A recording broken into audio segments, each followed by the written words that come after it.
Hello நண்பர்களே, வணக்கம். நான் உங்கள் பிரியா. நம்ம இன்றைக்கி பார்க்க போகிற பதிவு என்ன அப்படின்னு பார்த்தீங்கன்னா, முருகப்பெருமானை நம்மளோட வீட்டிற்கு வர வைப்பதற்காக செய்ய வேண்டிய 5 விஷயங்களும், அப்புறம் சொல்ல வேண்டிய மந்திரங்களும், எந்த நேரம் இந்த பூஜைகளை நம்ம பண்ணணும், இதை பற்றின பதிவு தான் நம்ம இந்த வீடியோவில் பார்க்கலான்னு இருக்கோம். அதற்கு முன்னாடி நீங்கள் இந்த பதிவை பார்க்கக்கூடிய முருக பக்தர்களாக இருந்தீங்க அப்படின்னா, ஓம் சரவணபவா போற்றிங்கிறத நம்மளோட கமெண்ட் பாக்ஸில் கமெண்டாக போஸ்ட் பண்ணுங்கள். நீங்கள் இது வரைக்கும் நம்மளோட சேனலை சப்ஸ்கிரைப் பண்ணாமல் தான் பார்த்துட்டு இருந்தீங்க அப்படின்னா மறக்காமல் சப்ஸ்கிரைப் பண்ணி வச்சுக்கோங்க. இது போல் முருகர் சம்பந்தமான பயனுள்ள தகவல்களை நீங்கள் தொடர்ந்து பார்த்து தெரிந்து கொள்ள முடியும். இப்போ வாங்க நம்ம பதிவுக்குள்ளே போகலாம். நம்ம முருகர் சம்பந்தமான நிறைய தகவல்களை நம்மளோட சேனலில் போஸ்ட் பண்ணிகிட்ருக்குறோம். ஸோ நீங்கள் உங்களுக்கு தேவையான ஏதாவது பதிவுகள் இருந்தால் அதை போயிட்டு நீங்கள் செக் பண்ணி பார்த்துக்கோங்க. நம்ம இன்றைக்கி போட்ட பதிவு என்ன அப்படின்னு பார்த்திங்கன்னா, நம்மளோட வீட்டிற்கு முருகப்பெருமானை வர வைக்கிறதுக்கு நம்ம என்னென்ன விஷயங்கள்லாம் பண்ணணும் அப்படின்னு பார்க்க போகிறோம். ஸோ முதல்ல நம்ம வீட்டுக்கு முருகப்பெருமான் வர வைக்கணும்னு நம்ம நினைக்கிறோம் அப்படின்னா, நம்ம வீட்டில் முதன்முறையாக நம்ம செய்ய வேண்டிய விஷயம், நீங்கள் இப்போ தான் தற்செயலாக முருகப்பெருமானை அவரோட பக்தராக நீங்கள் மாறிட்டு இருக்கிறீங்க அப்படின்னா, கட்டாயமாக முருகப்பெருமான் படம் இல்லாத வீடாகவே இருக்க முடியாது. அப்படி ஒருவேளை முருகப்பெருமான் படமே இல்லாமல் அவரை நீங்கள் வழிபாடு செய்கிறீங்க அப்படின்னா, உங்கள் வீட்டில் ஒரு முருகப்பெருமானோட சின்ன படமோ ஒரு சிலையோ ஒரு வேலோ ஏதாச்சும் ஒன்று கண்டிப்பாக இருக்கணும். அப்போ தான் நம்ம இந்த பூஜையை செய்ய முடியும். அது ராஜ அலங்கார கோலத்தில் இருக்கக்கூடிய முருகராக இருந்தால் மிகவும் சிறப்பானதாக இருக்கும். நீங்கள் அந்த படத்தை பார்த்து தேர்வு செஞ்சு வாங்குங்க.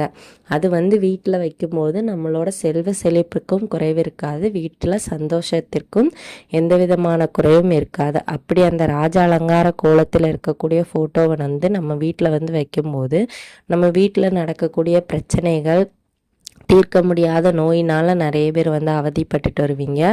அதே மாதிரி கணவன் மனைவிக்குள்ளே சண்டைகள் இருக்கலாம், உறவினர்களுக்குள்ள பிரச்சனைகள் இருக்கலாம். இதெல்லாம் கொஞ்சம் கொஞ்சமாக தீர்வதை உங்களால் கண்கூடாக பார்க்க முடியும். கண்டிப்பாக அந்த ஒரு படத்தை நீங்கள் வாங்கி உங்கள் வீட்டில் வைக்கும்போது நிறைய விதமான மாற்றங்களை அது கொண்டு வரும். சரி, இப்போ நம்ம படத்தை வீட்டில் வாங்கி வச்சுட்டோங்க. அதுக்கப்புறமா நம்மளுக்கு அந்த பூஜை பண்ணுறதுக்கு தேவையான பொருட்கள் என்னென்ன அப்படின்னு பார்த்தீங்கன்னா, மயிலிறகு, அப்புறம் மண் விளக்கு. நம்ம எப்போவுமே மண்ணில் அகல் விளக்கு, முருகப்பெருமானுக்கு மிகவும் பிடித்த தீபத்தை ஏற்றக்கூடிய அந்த விளக்கு, மண் விளக்கு, அந்த அகல் விளக்கு ஒன்று. அப்புறம் நெய் இல்லாட்டி நல்லெண்ணெய், நெய் ஏற்றுறது ரொம்பவும் சிறப்பு. அப்புறம் தீபம் ஏற்றுறதுக்கு தேவையாக ஒரு திரி, ஒரே ஒரு விளக்கு, நெய், தீபம், ஒரு மயிலிறகு. ஒரே ஒரு மயிலிறகு போதும். மயில் முருகரோட வாகனம், நம்ம எல்லாருக்குமே தெரியும். இந்த மயிலிறகும் நம்மளுக்கு இந்த பூஜைக்காக தேவை. ஸோ இப்போ நம்ம இந்த தேவையான பொருட்கள்லாம் வாங்கிட்டோம். இதை நம்ம என்ன செய்யணும் அப்படின்னு பார்த்தீங்கன்னா, இந்த மயிலிறகை அந்த முருகரோட படத்துக்கு பக்கத்தில் நீங்கள் வச்சுருங்க. வச்சுட்டு நீங்கள் செய்ய வேண்டிய விஷயம் என்ன அப்படின்னு பார்த்தீங்கன்னா, அந்த அகல் தீபத்தை நல்லா சுத்தம் பண்ணிவிட்டு அதில் மஞ்சள் குங்குமம் பொட்டு வச்சு ஒரு சர்க்கோண கோலம் போட்டுக்கோங்க. போட்டுட்டு அதில் சரவண பவான்னு எழுதிருங்க. சர்க்கோண கோலம் உங்கள் எல்லாருக்குமே தெரியும். அந்த கோலத்துக்கோட நடுவில் இந்த அகல் விளக்கு நம்ம வைக்க போகிறோம். வச்சுட்டு நெய் ஊற்றி தீபம் ஏற்ற போகிறோம். தீபம் ஏற்றுறதுக்கான நேரம் அப்படின்னு பார்த்திங்கன்னா, இது தினமும் மாலை 6 to 7 மணிக்குள்ளே நீங்கள் இந்த தீபத்தை ஏற்றணும்.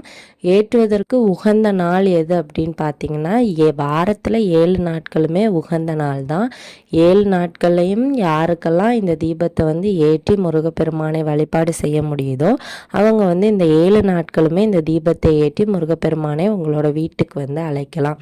இல்லைங்க, எனக்கு 7 நாள் பண்ணுறதுக்கு டைம் இல்லை, ஏதாச்சும் ஒரு நாள் தான் என்னால் பண்ண முடியும் அப்படிங்கிறவங்க முருகப்பெருமானுக்கு மிகவும் உகந்த நாளான செவ்வாய்க்கிழமையில் இதை பண்ணலாம்.